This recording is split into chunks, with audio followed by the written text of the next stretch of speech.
Hey, it's your girl Lady Pizzazz. Hello misfits, welcome.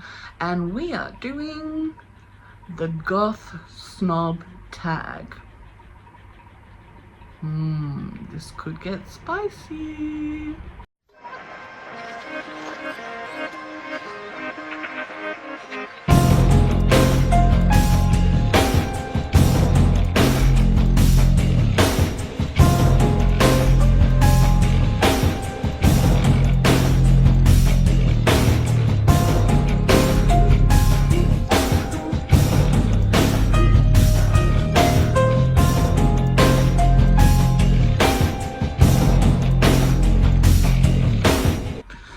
So, does this rainbow fringe bother you?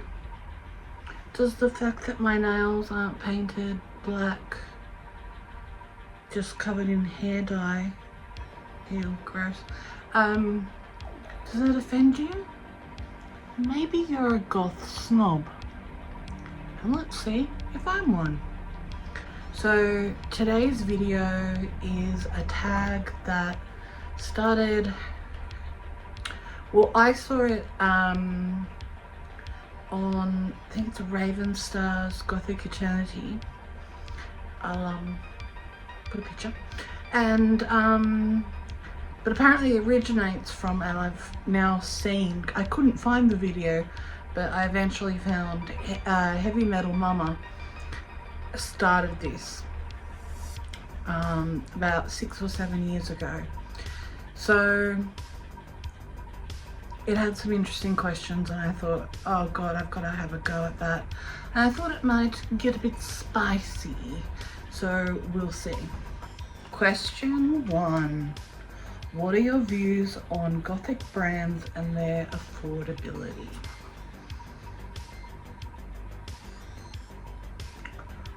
Well, I do think a lot of Gothic brands are overpriced.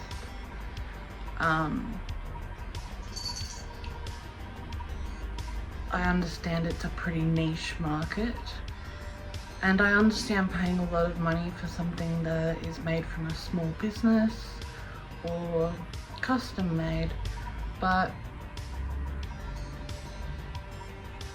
when it comes down to things like, sorry again, I'm gonna pick on you, Killstar, it's not worth the quality. It used to be a long time ago, but it's not anymore. The sizes are all wrong, the material sucks, the dresses are so short that your vag is showing. I don't know, it's just, what was the question again?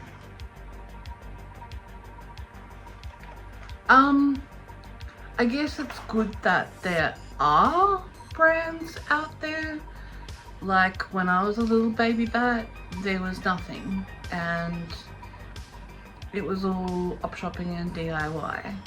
And I would see eventually some people that would travel up to the city and get really expensive, you know, whether it's latex or PVC or like these amazing outfits that I was totally jealous of. But I was also totally jealous that I could not afford that. Sometimes the best dressed looking people have spent the most amount of money, and I don't really agree with that. Yeah, I think you can make anything gothic if you are inspired, but it is good that there is something there for those that don't know how to or don't want to DIY. And it's good that it's accessible to all the new baby bats. Question 2: is buying goth brands selling out? No.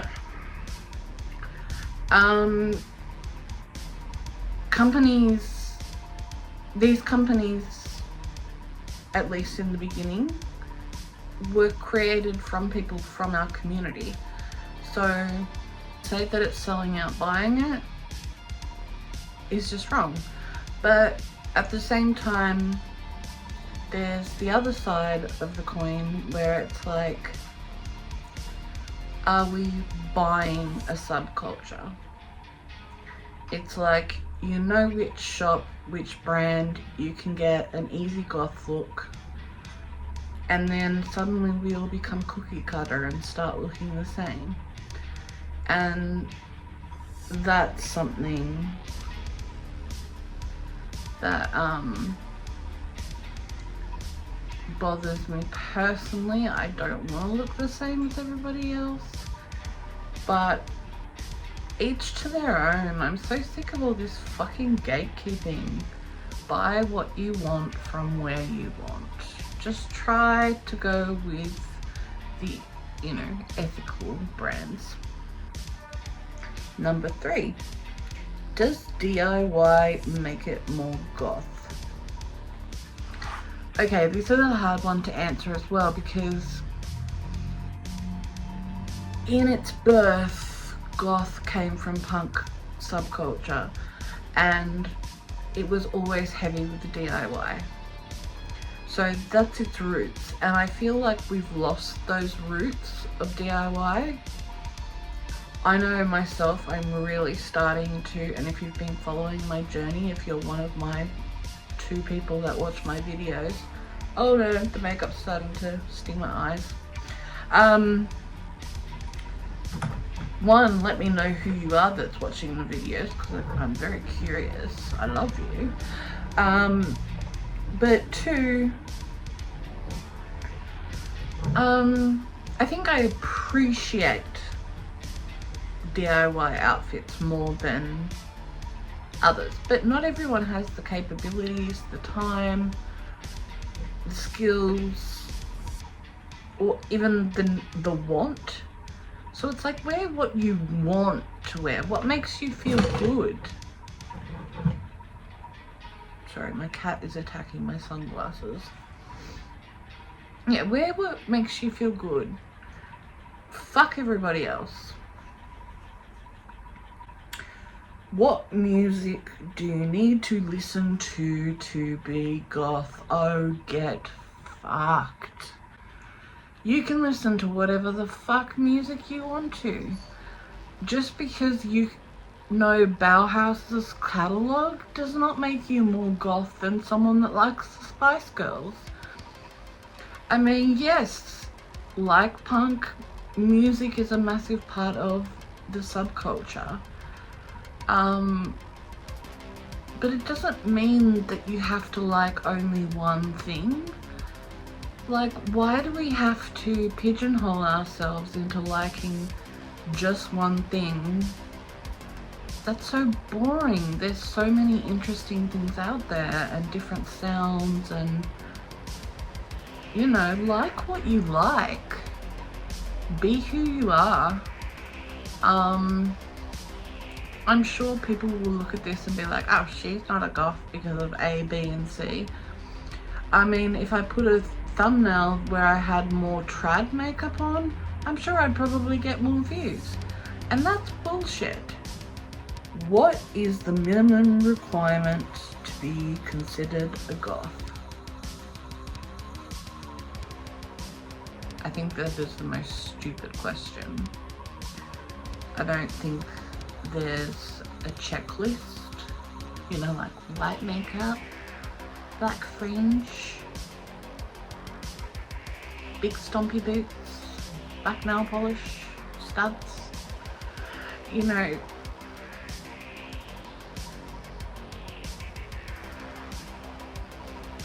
There's no... A lot of people think that they can gatekeep what goth is, and who put them in that position of authority? Goth is what you want it to be, and if you identify as goth, then you're goth.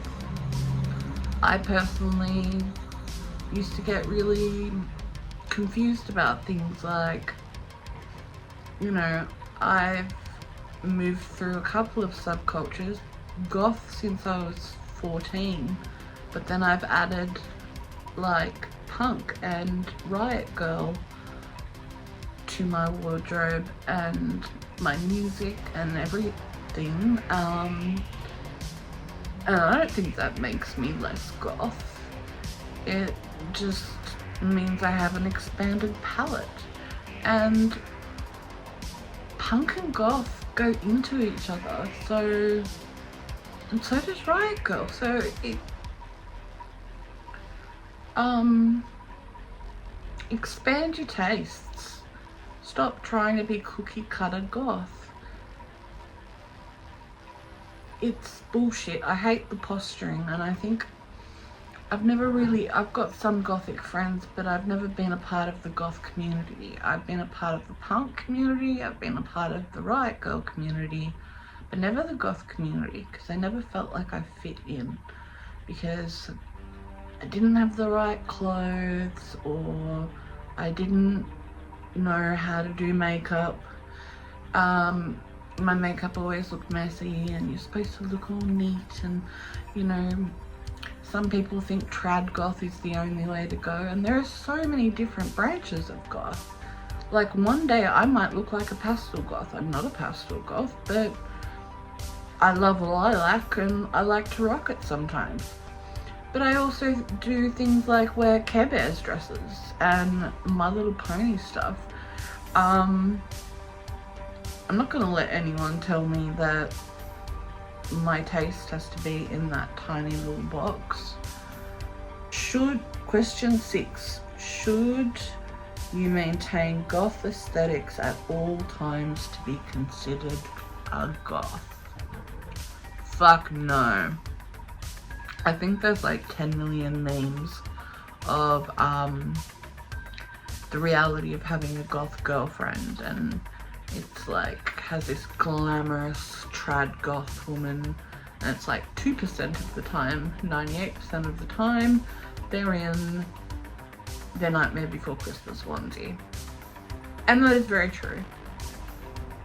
Some people can be so wanky about it. I had a partner that was literally offended and grossed out and wanted me to throw them out because I had a pair of black tracksuit pants for just walking around at home. He's like, that's not goth. Goths don't wear tracksuit pants. Get fucked. I think, you know, especially with the makeup. I mean, I have problems with the makeup. Obviously, it's running. I mean, it was deliberately done to run down my face, but I know it's running down more because I'm sweating, because I had to close everything up so that I could get the sound right without the traffic. But I'm super, I think, allergic to eyeliner, so half the time I can't get the makeup looks that I desire. And I used to give myself so much crap and be like, oh, I'm not a real goth because I can't do all that fancy makeup and blah, blah, blah, blah, blah. And, you know, there was a long period in my life where I felt like I had to wear makeup every day. And then I discovered the purity of being barefaced and just being natural. So I don't wear makeup every day. And my makeup depends on where I'm going. Like quite often it's just eyeliner and some mascara. I don't see, it's not like you get coolness points for looking like a goth glamour goddess the whole time. And there's so much that is influencing this at the moment with the major fetishization of goth women in particular. A lot of the, and I'm not against OnlyFans, but it's OnlyFans people that are doing it, that are dressing up, they're like cosplaying as goths and causing these awful stereotypes that then we get subjected to men that think that that's what we want and how we want to be treated. And, you know, the looks that they wear are highly curated, very expensive. And yeah, they may look fabulous, but there's a lot more to goth than what you look like. And thankfully I learned that a long time ago. So if you're a baby bat, just remember, there's no rules. You be you. And you don't need makeup to be goth. You don't need to constantly be draped in lace and or PVC or whatever to try and fit a certain stereotype. Like, I think I'm looking a bit more grungy today. Sorry, my petticoats are all excited, but just wear what you feel like. Be whatever you want on whatever day you want. Like, I think it's causing a divide in our community, and it did back when Heavy Metal Momma first did this tag. I unfortunately didn't see it at that time, but it's come around again, and there is such gatekeeping and cliches being put on a pedestal, and it's frankly disgusting. I really, like, I'm disabled, so it's really hard for me, and I'm agoraphobic, so it's really hard for me to go to a goth club, and I really want to go, but I'm like, will I not look goth? And it's like, I'm 43 years old. Why do I care if anyone in that fucking room thinks I'm goth enough? We've got to stop thinking what other people think and do what makes us happy. Number 7. Are the big named YouTubers selling out, cashing in, receiving items from companies? I think people lash out at these big YouTubers because they're jealous. I know I'm certainly jealous. I would love to be back Black Friday or Toxic Tears receiving thousands of dollars of Killstar clothes. But they've earned their way up to that position where they've essentially worked to get that agreement or whatever it's called, contract with Killstar. So why should we be angry at them for them getting rewards for things that they do? What I do have a problem with is people doing hauls on expensive goth clothes and not being honest. Some of this stuff you'll see and it looks flimsy as fuck, and they're like, yeah, it's the best thing ever. And just because you got it for free should not mean that you should be lying, because if you wouldn't spend the money on it, don't recommend it to other people too. It's not worth it, and it's misleading, and that I do have a problem with. Number 8. The big name YouTubers live their lives publicly. Should they expect privacy in private life? Of bloody course. End of answer. Of course, everybody has the right to privacy. What you share and what you don't share is totally up to you as a YouTuber, and that's all I've got to say about that. What's your view on goths wearing different symbols that are aligned with different religions? I think to a degree you need to wear them with respect. Have some sort of knowledge of where they come from. I do wear a lot of crucifixes. I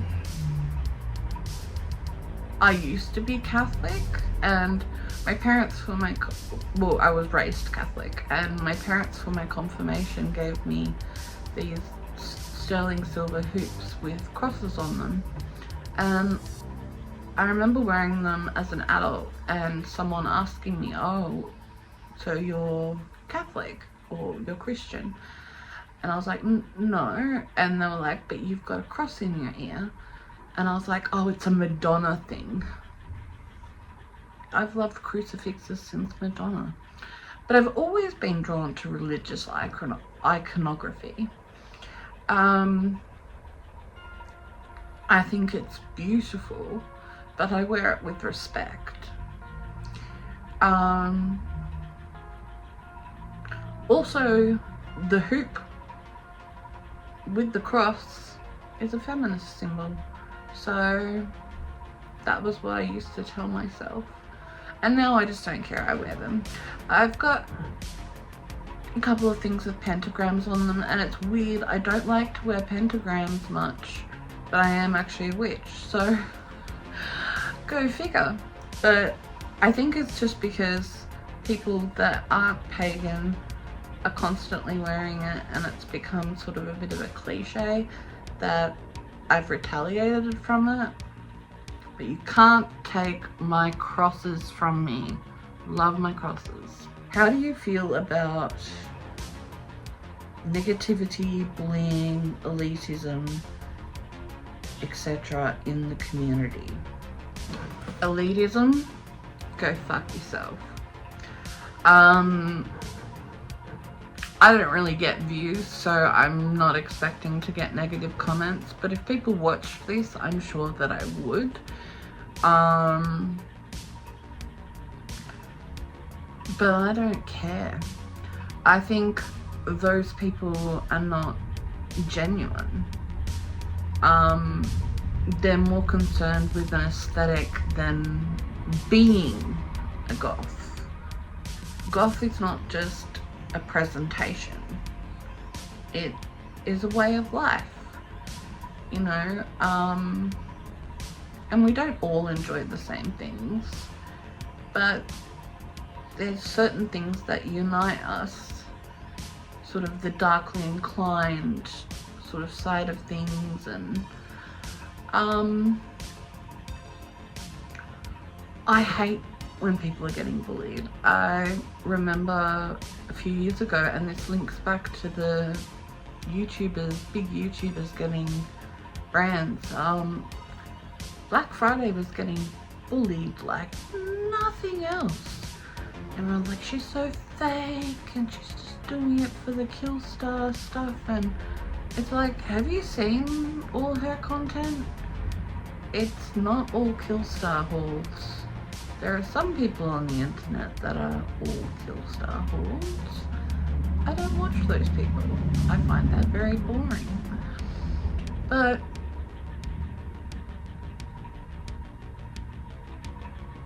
I don't know, I thought it was really unfair that everyone, sort of the community that she's a part of, started attacking her for her success.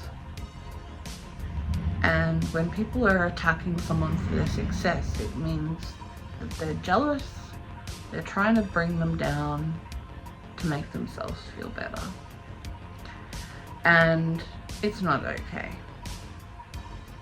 So yeah, there were the 10 questions on the goth snob tag. I challenge you to do this yourself. I would love to hear what you've got to say down in the comments, please.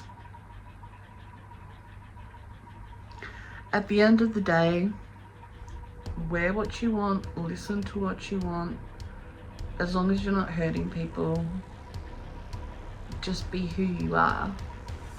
And if you've got a rainbow fringe but you consider yourself a goth, then fuck off everybody else. And that's it. So thank you for spending some time with me, Misfits. I really enjoyed doing this goth tag. Please share. I'd love to get some dialogue going about what's happening with our community at the moment, because we really seem to be spiraling back into another dark era, where elitism is incredibly high at the moment, I think. But yeah, till next time, my lovely misfits, I'm Lady Pizzazz, and I will see you in the next video. Thank